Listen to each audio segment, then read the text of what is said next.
واذكروا نعمة الله عليكم وميثاقه الذي واثقكم به إذ قلتم سمعنا وأطعنا واتقوا الله إن الله عليم بذات الصدور. او تو سے دی اللہ تعالی نعمتنا یاد کړي چې په تو سے باندې شوي دي او د هغه الله تعالی هغه پاخه وعده یاد کړي چې تو سے سره مضبوطه کړي وا کله چې تو سے وویل میج وردل او میج اطاعت وکړه او تو سے د الله تعالی نه وویریږي بشک الله تعالی د سینې زړه په خبره باندې شعلم دی. يا أيها الذين آمنوا كونوا قوامين لله شهداء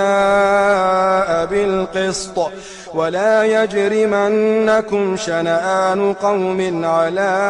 ألا تعدلوا اعدلوا هو أقرب للتقوى واتقوا الله إن الله خبير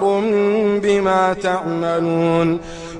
اے دے ایمان خاوندونه تو سے د الله تعالی د پورا په حق باندې مضبوط ودرې جاي چې په انصاف سره گواهی کوین کیای او د یو قوم بغض تو سے دې تر پورته نه کی چې تو سے عدل ونه کوي عدل کوي دا تقوا ته ډیر نږدې دو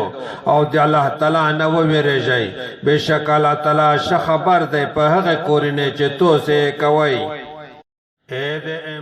وعد الله الذين آمنوا وعملوا الصالحات لهم مغفرة وأجر عظيم. الله تعالی د هغه کسانو سره وعده کړی دو چې ایمان یې وروړی دی او نیک عملونه یې کړي دي چې د هغې د پوره بخښنه او ډېر لوی اجر دی.